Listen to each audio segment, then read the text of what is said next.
اصل مسئلہ ولایت تکوینیہ بدیہیات میں سے ہے. اور عرض کر رہا ہوں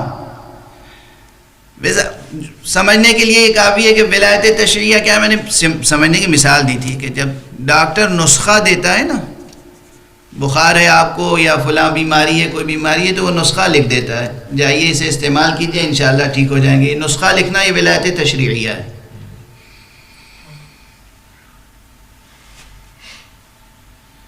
اور حضرت عیسیٰ کی طرح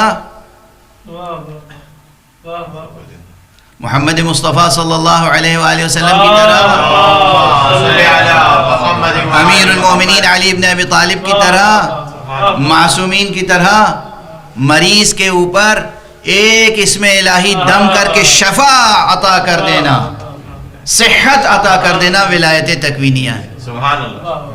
برائے خوشنودی صلوات پڑھ دیجئے محمد بلند تر صلوات. اللہم صلی علی محمد وعلی محمد. بس یہاں مشکل ہو جاتی ہے. آپ نے کہا یہ شفا دیتے ہیں، شفا دینے والا تو خدا ہے، یعنی اگر انہوں نے شفا دے دی تو اس کی خدائی محدود ہو گئی.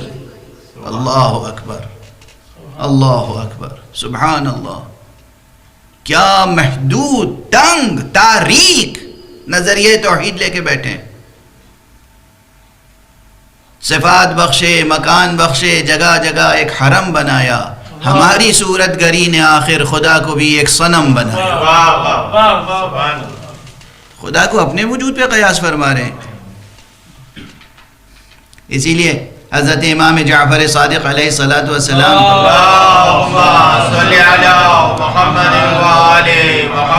کے سامنے جب کسی نے تکبیر کہی اللہ اکبر، تو آپ نے فرمایا یہاں آؤ سنو، اللہ اکبر جو تم نے کہا اس کے کیا معنی سمجھتے ہو؟ کہ نہیں اللہ اکبر من کل شیء، اللہ ہر شے سے بڑا ہے. کہا تو قیاس کر لیا تم نے، محدود کر دیا خدا کو، محدود کر دیا خدا کو. کہہ دو اللہ اکبر من ان یوصف، اللہ اس سے بڑا ہے کہ اس کی ثنا ہو سکے، اس کی صفت بیان ہو سکے، اس کی تعریف کی جا سکے، اس کو ڈیفائن کیا جا سکے.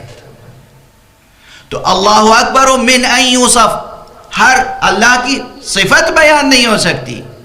اسی لیے میں عرض کرتا ہوں، ادھر 2-3 بار یہ جملہ کہہ چکا ہوں کہ اللہ وہ حقیقت ہے، وہ نامتناہی حقیقت ہے کہ جس کے لیے لفظ نامتناہی کافی نہیں ہے. وہ نامتناہی حقیقت ہے جو نامتناہیوں کو خلق کرتا ہے. وہ نامتناہی ہے. اب آپ کہیں گے یہ کیا آپ فرما رہے ہیں؟ آپ کے کلام میں تناقض ہے، تضاد ہے. میرے کلام میں تناقض و تضاد نہیں ہے، آپ کے ذہن عالی میں تنگی ہے، تاریکی ہے. میرے کلام میں کوئی تناقض و تضاد نہیں ہے. آپ ذوق سخن سے محروم ہیں، زبان داں نہیں ہیں، آپ زبان نہیں سمجھتے آپ. اور اس زبان کی بار بار اس لیے بات کہتا ہوں کہ امیر المومنین علی ابن ابی طالب علیہ الصلوۃ والسلام نے فرمایا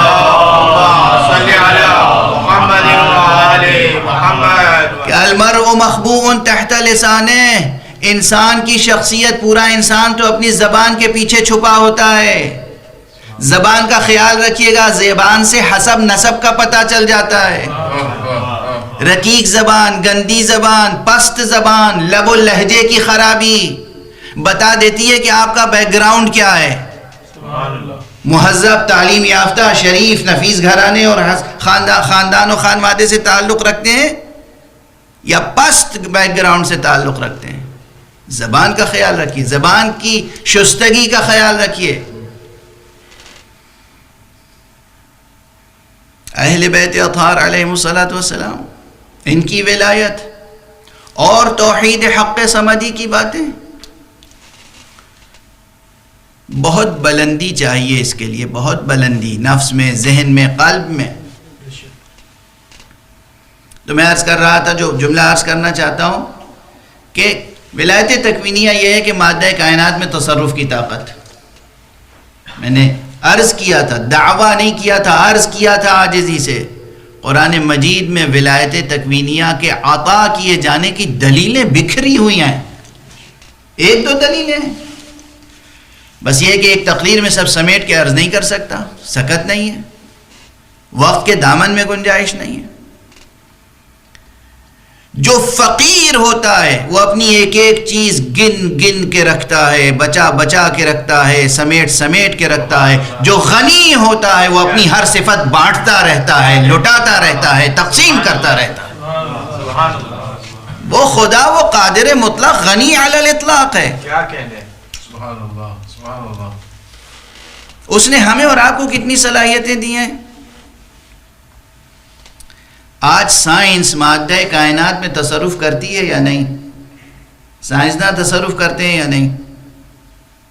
مادہ کائنات میں تصرف کرتے ہیں یا نہیں؟ وسائل کے ذریعے سے، علمی وسائل کے ذریعے سے، علمی طریقوں سے، وسائل سے، مگر مادہ کائنات میں تصرف کر رہے ہیں۔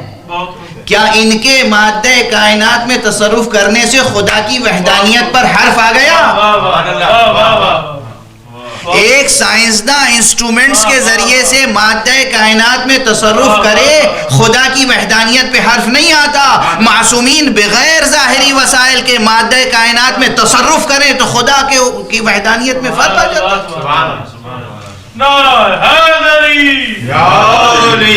صلوات پر محمد و آل محمد، اللہم صلی علی محمد و آل محمد۔ سبحان اللہ۔ کن کن چیزوں میں سائنسداں تصرف نہیں کر رہے ہیں؟ مرد کو عورت بنا رہے ہیں آپریشن کر کے، عورت کو مرد بنا رہے ہیں آپریشن کر کے، ہے نا؟ ہو رہا ہے نہیں ہو رہا ہے؟ یہ ہو رہا ہے آج۔ یہ آپریشن کر کے تصرف کر رہے ہیں۔ معصومین وہ ہیں جو ایک اشارہ کر دیتے ہیں، خطاب کر دیتے ہیں، ضمیریں بدل دیتے ہیں اور جنس تبدیل ہو جاتا ہے۔ وہاں اگر ہم اس چیز کا ذکر کر دیں تو توحید حق سمدی، توحید الہی، شرک ہو گیا۔ خدا کو اتنا محدود سمجھ رکھا ہے۔ یہی توحید کا تصور ہے آپ کا، یہی عظمت الہی نگاہ میں ہے آپ کے، یہی نگاہ میں ہے آپ کے عظمت الہی۔ صفات الہی کا اتنا ہی ادراک فرمایا جناب نے۔ اور اب عرض کروں، آیات کی طرف اشارہ کروں، کم سے کم 2-3 آیات کی طرف اشارہ کروں گا، لیکن ایک بات عرض کروں، جائیے علی کا بغض دل سے نکال دیجئے، اپنی طینت کو پاک کیجئے، اپنی طبیعتوں کو صاف کیجئے قبل اس کے کہ کوئی صاف کرے۔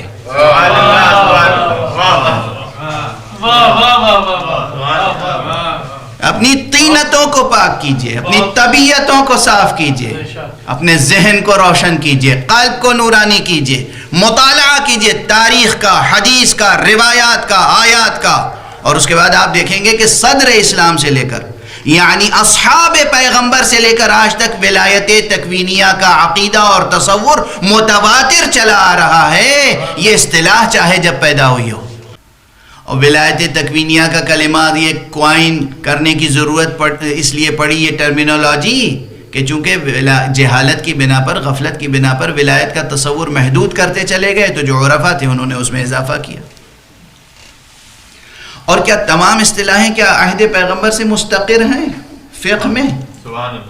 نجس اور متنجس کی اصطلاحیں مستقر ہیں عہد پیغمبر سے؟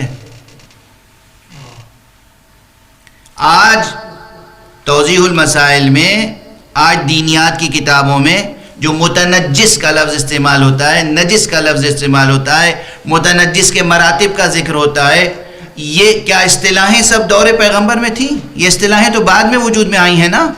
تو کیا اصطلاحیں اگر بعد میں وجود میں آئی ہیں تو یہ مفاہیم، یہ معانی، یہ مرادات، یہ حقائق نہیں تھے پہلے؟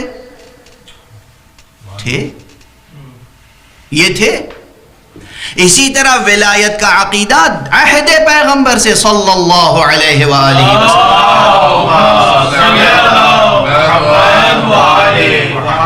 اور اس سے آگے بڑھ کر عرض کر رہا ہوں،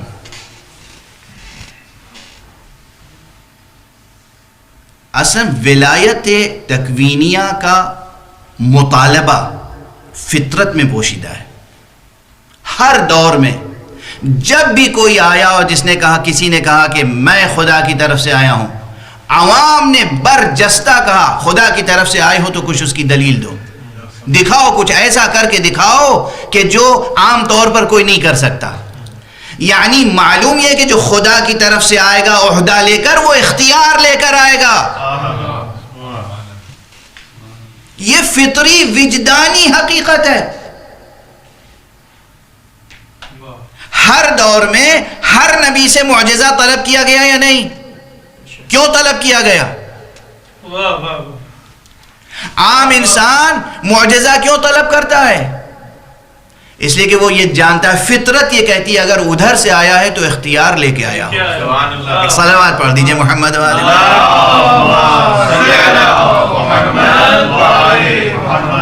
ادھر سے آیا ہے تو اختیار کچھ نہ کچھ لے کے آیا ہوگا، بے اختیار نہیں آیا ہوگا. اور وہ دکھاتے ہیں. تو ہر دور میں ولایت، اصلا جس طرح میں عرض کرتا ہوں فطرت گوہر فطرت انسانی پر جس طرح کلمہ توحید کندہ ہے، کلمہ نبوت کندہ ہے، کلمہ ولایت کندہ ہے، تو فطرت انسانی میں عظمت الہی کا ایک تصور موجود ہے جو لفظوں میں بیان نہیں ہو سکتا. فطرت انسانی میں نبی کا ایک عظیم تصور موجود ہے جو لفظوں میں بیان نہیں ہو سکتا. فطرت انسانی میں ولایت کا ایک عظیم تصور موجود ہے جو لفظوں میں بیان نہیں ہو سکتا. بیان کیجئے تو ایسے ہی اختلافات وجود میں آ جاتے ہیں، کیونکہ الفاظ تنگ ہیں، الفاظ کی بساط چھوٹی ہے، معانی کی بساط نامتناہی ہے.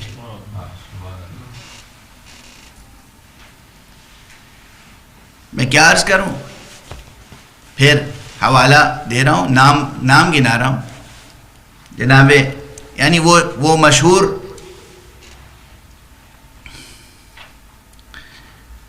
امام حسین علیہ السلام سے خطاب کر کے ایک بہت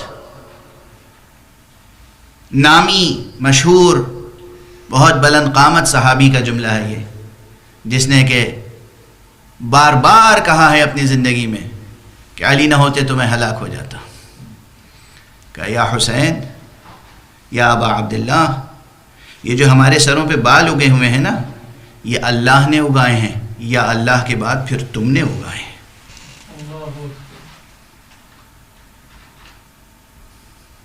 اب اس کی ظاہر ہے اس حدیث کا آج تک کسی نے انکار نہیں کیا اس روایت کا، نہ مخالف نہ موافق، صرف تعویل کی اپنے انداز سے کہ نہیں اس سے مراد ولایت تقویہ نہیں ہے، اس سے مراد کچھ اور ہے. تو اسی دوران امام حسین کو بعض روایتوں میں امام حسن کا ذکر ہے اور بعض روایتوں میں امام حسین کا، لیکن امام حسین کا نام زیادہ روایتوں میں قریب بلایا. کہا کہ یہ جو ہمارے سر پہ بال اگے ہوئے ہیں نا، انبت اللہ ثم انتم، یہ تو اللہ نے اگائے ہیں یا اس کے بعد تم نے؟ یہ کس چیز کا اقرار ہے؟ یہ ولایت تکوینیہ کا اقرار ہے. اس وقت سے لے کر اصحاب پیغمبر کے دور سے لے کر اور اصحاب ائمہ تک اور علماء، چاہے وہ شیخ کلینی ہوں اور چاہے وہ شیخ مفید ہوں اور وہ چاہے سید رضی ہوں. جناب سید رضی جن کی نہج البلاغہ مشہور ہے، انہی سید رضی کی کتاب خصائص امیر المؤمنین، سید رضی غالی تھے، سید رضی نصیری تھے، سید رضی موحد نہیں تھے، مشرک تھے. سید رضی کے بارے میں کیا خیال ہے آپ حضرات کے؟ انہی سید رضی نے جنہوں نے نہج البلاغہ مرتب فرمائی، خصائص امیر المومنین، مختصر سی کتاب، اس میں بھی وہ روایتیں نقل کی ہیں جو ولایت تکوینیہ علی ابن ابی طالب پر گواہی دیتی ہیں. اللہم صلی علی محمد. یعنی ایک شخص امیر المومنین علیہ السلام کے سامنے دو شخص آئے بحث کرتے ہوئے، لڑتے ہوئے، جھگڑتے ہوئے، ایک مقدمہ لے کے آئے. اس میں سے ایک خارجی تھا، اتفاق سے خارجی اس مقدمے میں، اس معاملے میں بھی باطل پر تھا. آپ نے فیصلہ کیا تو جس طرح رسول اللہ صلی اللہ علیہ وسلم کی شان میں ایک خارجی گستاخی کر چکا تھا پہلے، یعنی حضور نے فیصلہ کیا اور کہا آپ نے فیصلہ عادلانہ نہیں کیا ہے، تو حضور نے فرمایا ویحک، اگر میں عادل نہیں کروں گا تو پھر کون عادل کرے گا؟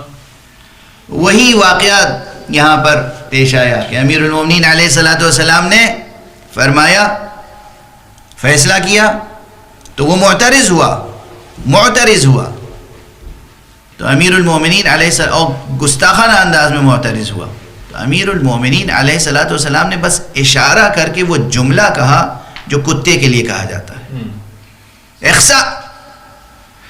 مجمع میں بیٹھا ہوا وہ شخص سیاہ کتے میں بدل گیا۔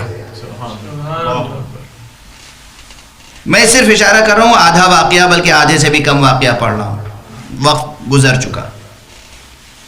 کس نے نقل کیا یہ واقعہ؟ اور پھر دوبارہ انسان بھی بنایا اسے،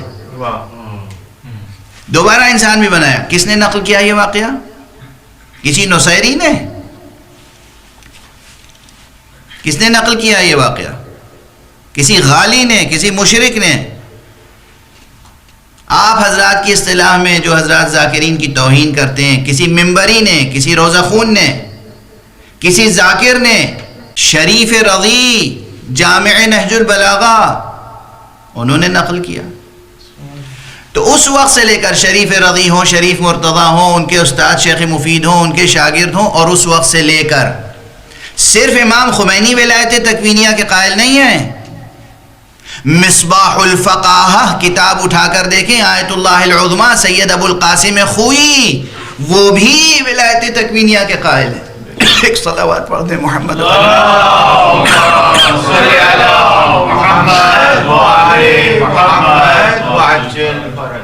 آیت اللہ گل پائیگانی، آیت اللہ خوئی، آیت اللہ محمد تقی بہجت، آیت اللہ طباطبائی صاحب تفسیر المیزان۔ کس کس کا نام گناؤں؟ صرف صوفیہ تھوڑی قائل ہیں، صوفیہ کے تمام نظریات سے ہم بھی متفق نہیں ہیں، مگر نظریے سے اختلاف کے باوجود فوراً کسی کی تکفیر نہیں کرتے،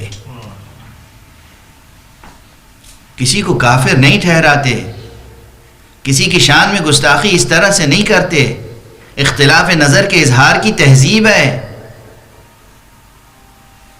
جو شخص بھی مکذب نہیں ہے، تکذیب نہیں کرتا کلام حق کی، اور کلمہ لا الہ الا اللہ اور محمد الرسول اللہ صلی اللہ علیہ وسلم کا کلمہ پڑھتا ہے، مسلم ہے، محترم ہے، اس کا احترام لازم ہے۔ بہت سے حضرات ہیں نا جو تعویل کرتے ہیں، تعویل باطل ہے، آپ یہ کہتے رہیے آپ کی تعویل باطل ہے، آپ کی اس تعویل سے ہم متفق نہیں ہیں، آپ کی اس تفسیر سے ہم متفق نہیں ہیں، آپ کی یہ تفسیر بالکل غلط ہے، یہ کہتے رہیے۔ تکفیر کرنا، تنجیس کرنا، تحقیر کرنا، تذلیل کرنا، یاد رکھیے جو دوسرے کو ذلیل کرتا ہے وہ یہ اعلان کرتا ہے کہ میں ذلیل ہوں۔ سبحان اللہ۔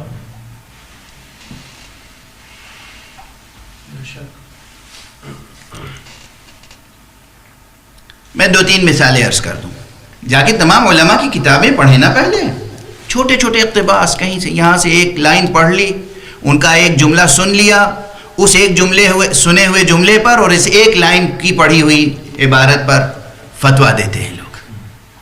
میرا نظریہ یہ ہے، میں وضاحت کرتا ہوں، مجھ سے استفسار کیا گیا ہے تو میں بیان دے رہا ہوں۔ سبحان اللہ۔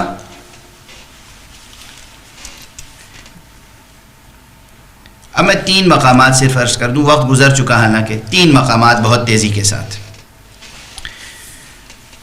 قرآن مجید میں بعض مقامات پر آیتیں ہیں جس میں کہا گیا ہے کہ یہ چیز کسی کو حاصل نہیں ہے، صرف خدا کے لیے مخصوص ہے، اور اسی طرح کی آیات لے کر آتے ہیں لوگ۔ مثلا سورہ مبارکہ نساء میں ایک آیت ہے جس کا آخری فقرہ ہے فَإِنَّ الْعِزَّةَ لِلَّهِ جَمِيعًا۔ عزت کس کے لیے ہے؟ صرف اور صرف اللہ سبحانہ و تعالیٰ کے لیے۔ فَإِنَّ الْعِزَّةَ لِلَّهِ جَمِيعًا۔ بات ختم ہو گئی نا؟ اسی قرآن میں سورہ منافقون میں آ جائیے، سورہ منافقون میں کیا کہا گیا؟ وَلِلَّهِ الْعِزَّةُ وَلِرَسُولِهِ وَلِلْمُؤْمِنِينَ، اللہ کے لیے ہے عزت اور اس کے رسول کے لیے ہے اور مومنین کے لیے ہے.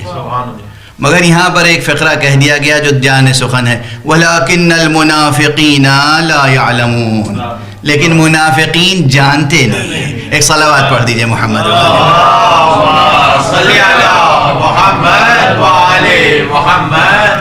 سبحان اللہ. بس اشارات ہیں، وقت بالکل نہیں گزر چکا. ایک جگہ کیا کہا گیا کہ ان العزت للہ جمیعا، عزت بس اللہ کے لیے. دوسری جگہ کیا کہا گیا؟ للہ العزت، اللہ کے لیے عزت ہے، ولرسولہ اور رسول کے لیے، وللمؤمنین اور مومنین کے لیے. ولیکن المنافقین لا یعلمون، لیکن منافقین جانتے نہیں ہیں، علم نہیں رکھتے.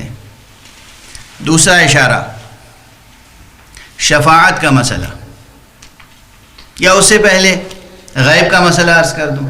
قرآن مجید میں بار بار ذکر آیا اور ایک جگہ آیا انما الغیب للہ، غیب تو بس اللہ کے لیے. ٹھیک ہے، اللہ کے لیے ہے نا. اس کے بعد کیا کہا گیا؟ عالم الغیب فلا یظہر علی غیبہ احدا الا من ارتضی من رسول. وہ عالم الغیب ہے اور کسی پر اپنے غیب کا اظہار نہیں کرتا مگر یہ کہ جس رسول سے راضی ہو جائے. دروازہ کھلا. دونوں مقامات جمع کریں گے یا ایک آیت پڑھتے رہیں گے؟ تیسرا اشارہ، بس اشارات، وقت بالکل نہیں ہے میں، ورنہ ایک ایک آیت پہ ظاہر ہے کہ ایک ایک مجلس نہیں، ایک ایک اشرا پڑھا جاتا ہے. شفاعت کا مسئلہ قرآن مجید میں ایک جگہ کیا کہا گیا؟ قل للہ الشفاعت جمیعا، کہہ دیجئے، اعلان کر دیجئے شفاعت بس اللہ کے لیے. ختم بات. دوسرے مقام پر قرآن مجید میں کچھ اور کہا گیا یا نہیں؟ من ذا الذی یشفع عندہ الا باذنہ، کون ہے جو اس کے حضور میں، اس کی بارگاہ میں شفاعت کرے مگر یہ کہ اس کے اذن کے ساتھ. دروازہ کھلا، دروازہ کھلا. عزت صرف اللہ کے لیے ہے ایک مقام پر، دوسرے مقام پر اللہ کے لیے ہے، رسول کے لیے ہے، مومنین کے لیے، مگر منافقین نہیں جانتے. علم غیب اللہ کے لیے اور دوسری جگہ اس رسول کے لیے ہے جس کو اللہ پسند کرے. شفاعت صرف اللہ کے لیے اور دوسری جگہ اس کے لیے ہے جسے اللہ اذن عطا کرے. واضح قرآن ہی پڑھ رہا ہوں نا. اور اگر آپ کی طرح قرآن پڑھوں تو پھر اجازت دے دیجئے کہ کل سے بس یہ کہنا شروع کروں گا کہ قرآن نے اعلان کیا ہے لا تقربوا الصلاۃ، نماز کے قریب نہ جانا. قرآن نے کہا، یہ لفظ قرآنی کے ہیں نا، کسی ضعیف حدیث کے تو نہیں ہیں. صحیح یاد ہے مجھے.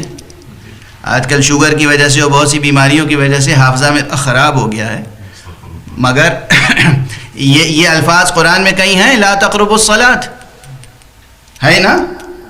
تو آج سے بس یہ ایک اعلان ہوتا رہے، نماز کے قریب نہ جانا. خبردار، خبردار نماز کے قریب نہ جانا. اگر نماز کے قریب گئے تو نافرمانی ہو جائے گی اللہ کی. اس طرح قرآن پڑھا جاتا ہے، اس طرح توحید کے مسائل و ولایت کے مسائل پہ غور کیا جاتا ہے. خدا کی قسم. اور ایک جگہ سمیٹ کر عرض کر دوں، حق سبحانہ و تعالی نے فرمایا تبارک الذی بیدہ الملک وہو علی کل شیء قدیر، برکت ہے وہ ذات جس کے ہاتھ میں ملک ہے. پورا اقتدار کائنات کا کس کے پاس ہے؟ اللہ سبحانہ و تعالیٰ کے پاس. اسی اللہ نے کہا، اس طرح دعا کیا کرو قل اللہم مالک الملک تؤتی الملک من تشاء وتنزع الملک ممن تشاء. اے میرے پروردگار، تو مالک ملک ہے، جسے چاہے ملک دے دے، جسے چاہے ملک چھین دے. برائے خوشنودی محمد و آل محمد صلوات. اللہم صلی علی محمد و آل محمد. اب اگر مصطفیٰ ہاتھ اٹھا کے کہیں گے اللہم مالک الملک، اے پروردگار تو ملک کا مالک ہے، جسے چاہے تو ملک دے دے، اور اللہ مصطفیٰ کو ملک دے دے تو شرک ہو گیا، محدود ہو گیا ملک خدا، بٹ جائے گا ملک خدا، تقسیم ہو جائے گا ملک خدا، معطل ہو جائے گی خدا کی خدائی۔ کیا تصور ہے توحید کا، ماشاءاللہ، چشم بد دور۔ ایک صلوات پڑھ دیجئے محمد والے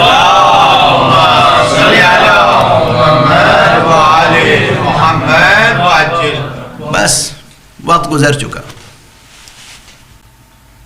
ان کی عظمت اسی میں، یہ ایسے عبد خدا تھے کہ اس نے ان کو اپنے ملک و ملکوت کا امین بنایا تھا، اور یہ اس کی مشیت اور اس کے اشاروں کے پابند تھے۔